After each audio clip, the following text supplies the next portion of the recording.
میں ایک عالم کے پاس فصول اکبری پڑھنے گیا تھا، چھٹی ہو گئی، اگلے سال کراچی آنا تو میں نے کہا فصول اکبری پڑھتا ہوں. تو اس نے مجھے کہا کہ کھانا کھاتے ہیں آپ؟ میں نے کہا ہاں. صحیح کھانا کھانا پڑے گا تب میں پڑھاؤں گا. جمعے کا دن تھا، 11 بجے ہم پہنچ گئے تھے، 12 بجے مولانا صاحب کھانا لے آئے. ایک اتنا بڑا کنڈا تھا، اس میں گائے کا گھی ڈلا ہوا تھا 1.5 کلو کے قریب، اور اس میں گڑ ڈلا ہوا تھا، اور 10 روٹیاں تھیں تندور کی بڑی بڑی، وہ جو ایک روٹی مساوی 4 آدمی.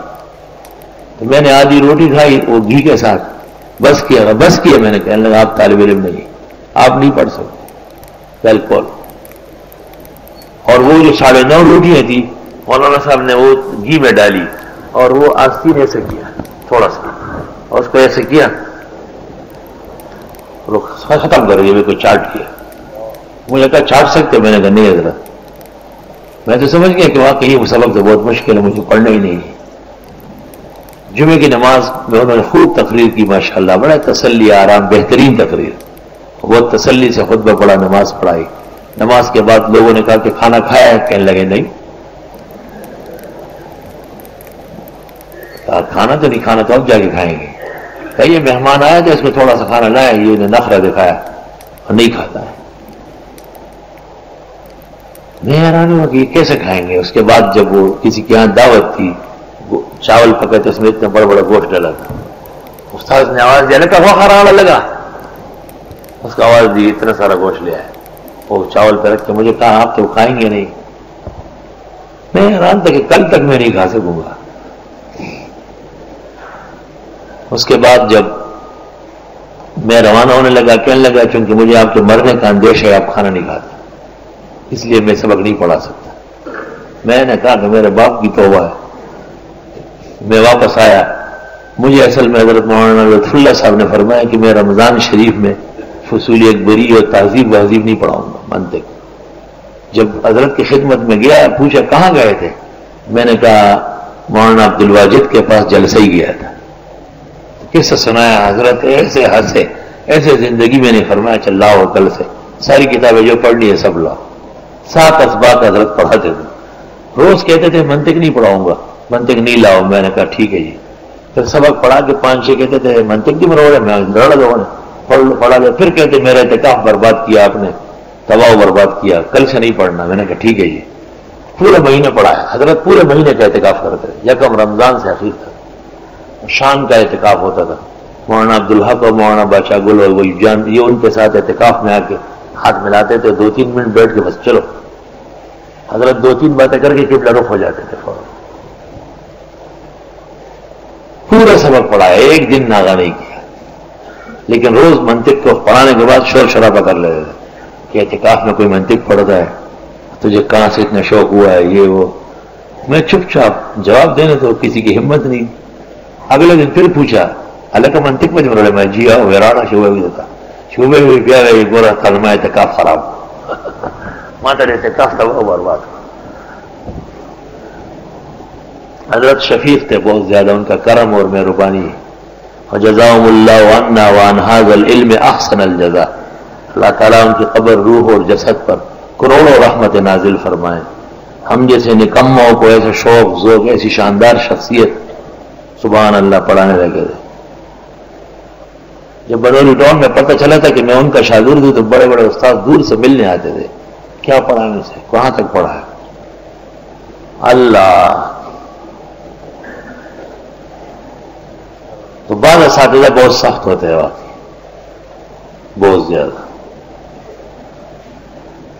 حضرت گنگوئی رحمت اللہ علیہ کا نظام بھی بہت سخت تھا، اور حضرت مولانا قاسم صاحب کا نظام بہت شیرینی اور بہتری کا تھا، کچھ نہیں کہتے. حضرت گنگوئی تو کسی کے کپڑے میلے ہیں تو وہ یہاں سے چلو جاؤ گا کپڑے دھو کے آؤ. حضرت نانوتھی پرواہ نہیں کرتے تھے. تو حضرت گنگوئی نے ایک دن حضرت نانوتھی سے کہا تیری نرمی نے لوگ بگاڑے. تو حضرت نانوتھی نے کہا تیری سختی نے لوگوں کو دہلی سے نکال دیا ہے. ہر گلیرا رنگ بوئی دیگر است.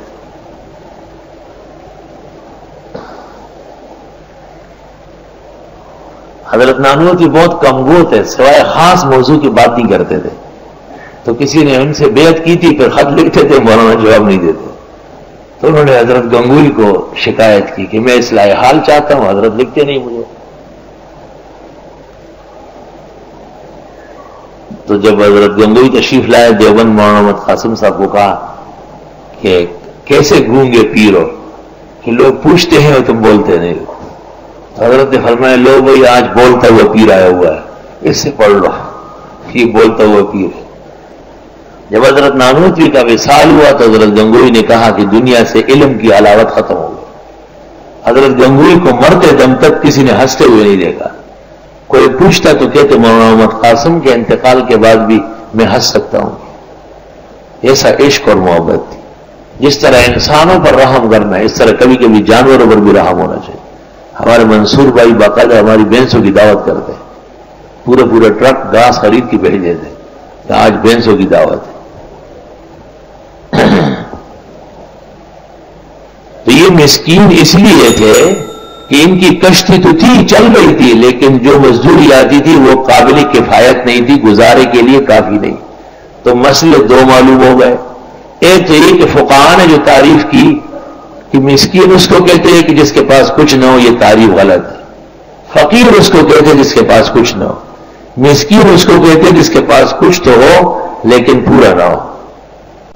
دوسرا مسئلہ یہ کہ اگر ایک آدمی کے پاس پیسے ویسے ہیں لیکن ضروریات پوری نہیں چل رہی ہے تو اس کو بھی زکوٰۃ دی جا سکتی ہے، مسکین ہے وہ، بشرطے کہ اس کے پاس نصاب موجود نہ ہو.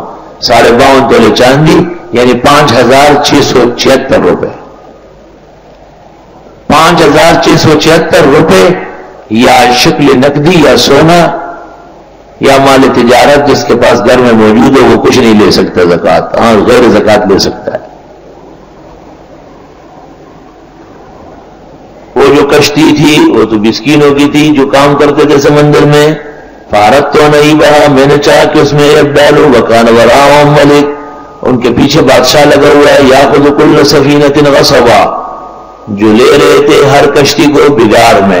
بادشاہی کام پڑتے ہیں نا، پولیس والے لوگ کی سوزوکی پک اپ سب پکڑتے ہیں.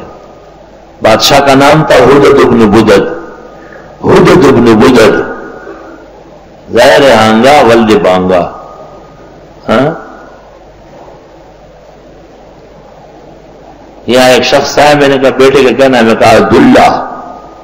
کیا عبداللہ؟ اس کے علاقے کے آدمیوں سے کہا اس کا نام ہے عبداللہ، کیونکہ اس کو کہتے ہیں عبداللہ. عبداللہ کو عبداللہ.